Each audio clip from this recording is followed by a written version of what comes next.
Nagdudumawagas ti panangipakita iti ayat. Manibot iti makuna a quality time kan physical touch. Ado dagiti ti mano a love language ita a moderno a panawen. Anya nga ta dagitoy a sinyal wenno pagilasinan. Ada report ni PTV intern Hana Torrio. Panangipaay iti sabong, regalo, ken na duma-duma a gimik.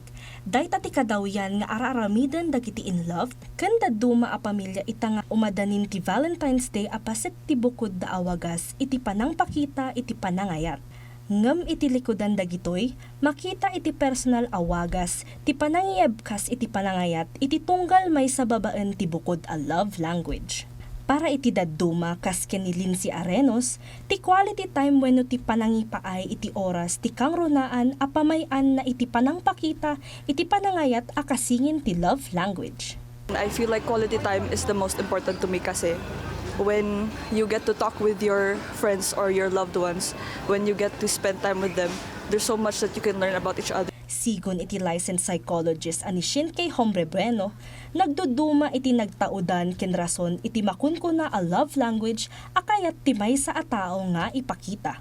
Meron din yung tinatawag na attachment theory. No, kung dito naman is it's about the way we were taken cared of and loved nung tayo ay bata pa, ng let's say ng magulang, o kung sino yung mga kasama sa bahay, no, kung sino nagpalaki sa atin. Connected din ito sa social learning theory na nagsasabi natututo tayong magpakita ng love batay sa mga nakikita natin sa paligid. Sigon kadagiti dadu mga estudyante, napatag ang maawatan nga husto ti kaipapanan ti love language manipod iti may sa atao, tapno nalawag ti komunikasyon ken agkin naawatan dagiti maseknan a partido. And then hindi nila mabibigay just because hindi nila alam yung love language mo. So parang at some point kailangan mo ring sabihin or i-address sa kanila kung ano yung love language mo para alam nila. Kabayatan na, adamit lang mamati at ti physical touch ken mangipapaay iti nauneg a koneksyon iti relasyon da. Kasi physical touch is like a way to show na parang protective ka din at sometimes. Pero with that, of course, need mo dapat magtanong for consent. Nupay kasta, kinuna ni Shinks asaan na marukod iti engrande a sorpresa ti panangayat, gapo ta dagiti babasit a banag ti addaan iti nauneg a kaipapanan. It's important na you show your love intentionally, hindi napipilitan lang.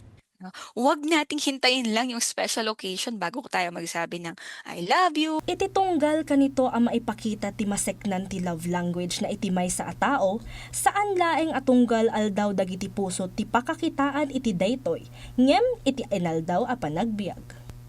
Itinagan ni Kate Rama, Hana Torrio, para iti Pambansang TV, iti Baro a Pilipinas.